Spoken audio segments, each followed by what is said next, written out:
Welcome back. Last time we discussed the critical importance of the classification of knowledge and the relation between the metacosm, macrocosm, and microcosm in Islamic cosmology. Now we want to turn to the implications of this for the relation between the microcosm and macrocosm, our knowledge of it, and to the role of symbolism in reading the cosmos as a sacred text. Now, what does the generation of the microcosm and macrocosm by the metacosm imply? First of all, these are not the origins of each other. That is, the microcosm was not generated from the macrocosm. This is very, very significant.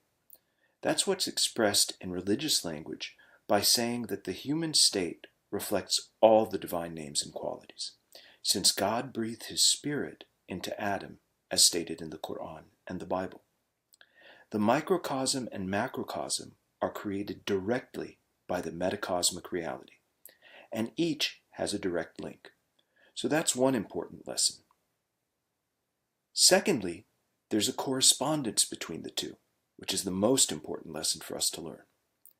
The object that is studied in any science is God's creation, that is, impregnated with spiritual and religious values. And as for the subject who studies that object, the human being, his or her knowledge is also rooted in God's consciousness. Why do we know? How can we know? We know because God gave us the possibility to know. And the highest or deepest level contained in this possibility is actualized through revelation. And so there's a religious element in both the object and the subject. That is, there's a correspondence between the human state, between the microcosm, and the whole of the cosmos. That's why we can know the cosmos. Physically, we're just a small creature on the surface of the earth. But in the inner states that we contain within ourselves, we correspond to the whole of the cosmos. I don't know how logically anyone can avoid that. If there's not a correspondence between us and the macrocosm, how could we talk about it? There must be a principle of adequation between the knower and the known. But even when faced with the most logical things, we zigzag and avoid them if they threaten our worldview. It's very interesting that the etymology of the word world in English illustrates this correspondence. I think you've all heard of the notion of a werewolf or a man-wolf. In Old Anglo-Saxon, were means man, and old means old. So you have were-old or world, meaning an old man, the big man, and the human state, which is a small world.